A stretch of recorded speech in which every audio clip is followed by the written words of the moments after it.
Hello, 3 ചിത്രങ്ങളുടെ ഏറ്റവും പുതിയ OTT അപ്ഡേഷനാണ് ഇന്നൊരു വീഡിയോ ഭാഗത്ത്. വീഡിയോയിൽ മുൻപ് വീഡിയോ ലൈക്ക് ചെയ്യുക, ചാനൽ സബ്സ്ക്രൈബ് ചെയ്യാൻ വേണ്ടി ശ്രമിക്കുക. ആൻ്റണി വർഗീസ്, അജു വർഗീസ്, ഷൈജു കുർപ്പ്, വിജയരാഘവൻ എന്നൊക്കെ പ്രധാന കഥാപാത്രങ്ങളായ ചിത്രമായിരുന്നു ദാവീദ്. ചിത്രം ഇപ്പോൾ മുതൽ നമുക്ക് C5 എന്ന OTT പ്ലാറ്റ്ഫോമിലൂടെ ആസ്വദിക്കാൻ വേണ്ടി സാധിക്കുന്നതായിരിക്കും. എത്ര പേരാണ് ദാവീദ് എന്ന ചിത്രത്തിൻ്റെ OTT റിലീസിനായി കാത്തിരുന്ന് തീർച്ചയായും കമൻറ്റ് ബോക്സ് രേഖപ്പെടുത്താൻ വേണ്ടി ശ്രമിക്കുക. അടുത്തൊരു അപ്ഡേഷൻ കട്ടീസ് ഗ്യാങ് എന്ന ചിത്രം ഇപ്പോൾ മുതൽ സൺനെസ്റ്റ് എന്ന OTT പ്ലാറ്റ്ഫോമിലൂടെ OTT റിലീസ് ചെയ്തിട്ടുണ്ട്. ചിത്രം കണ്ടവരുടെ അഭിപ്രായം കമൻറ്റ് ചെയ്യാൻ വേണ്ടി ശ്രമിക്കുക. പൃഥ്വിരാജിൻ്റെ സംവിധാനത്തിൽ മോഹൻലാൽ, മഞ്ജു വാര്യർ, ടൊവിനോ തോമസ് എന്നൊക്കെ പ്രധാന കഥാപാത്രങ്ങളായ ചിത്രമായിരുന്നു എമ്പുരാൻ. ചിത്രത്തിന് അത്യാവശ്യം മികച്ചൊരു വിജയം തന്നെ സ്വന്തമാക്കാൻ വേണ്ടി സാധിച്ചിട്ടുണ്ടായിരുന്നു.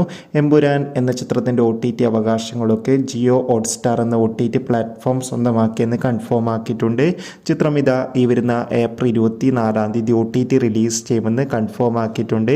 ചിത്രത്തിൻ്റെ OTT റിലീസിനായി നമുക്ക് കാത്തിരിക്കാം. കൂടുതൽ സിനിമാ വാർത്തകൾ പെട്ടെന്ന് ലഭിക്കാൻ ചാനൽ സബ്സ്ക്രൈബ് ചെയ്യുക. അടുത്തൊരു വീഡിയോയിൽ കാണും വരെ ഏവർക്കും ബൈ ബൈ.